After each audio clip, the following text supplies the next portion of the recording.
Ahora quiero hablarte acerca del proceso automatizable. Esto es importante saber, conocer cuándo un proceso es automatizable o no. Hay muchos procesos que no se pueden automatizar por diferentes razones que ya te voy a mostrar en un momento.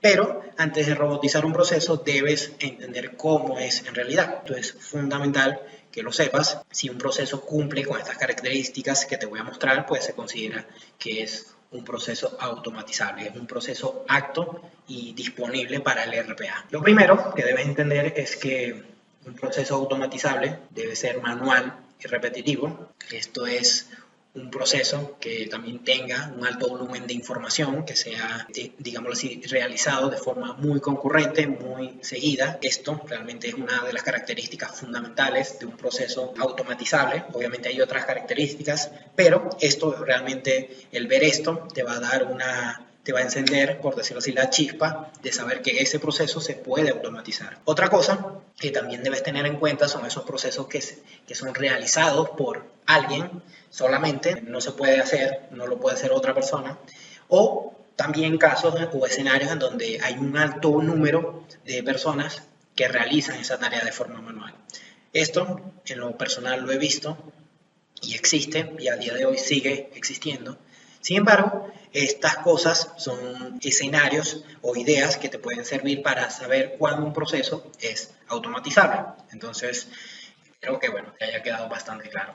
La segunda cosa que también debes saber es que un proceso tiene que ser estable para poder ser automatizable, un proceso que no esté, digamos así, cambiando de forma constante, que todos los días, o no, quizás no todos los días, sino cada mes o cada 3 meses, 6 meses, indiferentemente del tiempo, esté cambiando por ciertas definiciones, porque alguien decide que se haga de otra forma. Esto es quizás muy común en las organizaciones. Otra de las cosas es que también debes considerar que un proceso debe tener los escenarios de error bien establecidos. ¿Qué ocurre cuando sucede un error, entre comillas, de negocio o cuando la aplicación se comporta de cierta manera?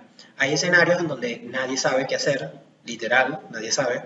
Como hay casos en donde se tiene esa indecisión, bueno, vamos a hacerlo de esta forma o vamos a hacerlo de otra, no aplica, el RPA es muy estructurado y necesita que se utilicen mecanismos o el proceso esté construido de una forma estándar, de una forma estructurada, que no exista ese cambio o que no se sepa qué hacer indiferentemente de los escenarios que se pueden presentar. La tercera cosa o la tercera característica que debe tener un proceso es que se pueda entender fácilmente y que sea, entre comillas, replicable con poco esfuerzo. Y esto, pues, que se pueda, por decirlo así, generar a partir de pasos muy simples. Esto realmente te lo comento porque hay procesos que son fáciles, pero es difícil replicar. Entonces, esto quizás por varios factores, hay cosas en donde se tiene que considerar accesos, permisos de usuario, entonces esto hace que los procesos quizás no sean tan fáciles de copiar, de simular.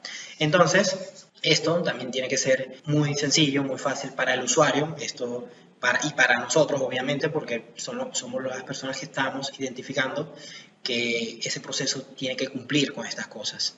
Y otra cosa que también tienes que tomar en cuenta es que un proceso tiene que tener pocas limitaciones y la capacidad de ser escalable. Si hay limitantes en el proceso de que por ese motivo no puede escalar o no puede crecer a un ámbito de robotización, de automatización, esto es, a veces ocurre que hay factores o entes que no hacen que un proceso se pueda escalar, entonces esto obviamente no permite que sea un proceso automatizable, no permite que esto sea llevado a cabo por el RPA.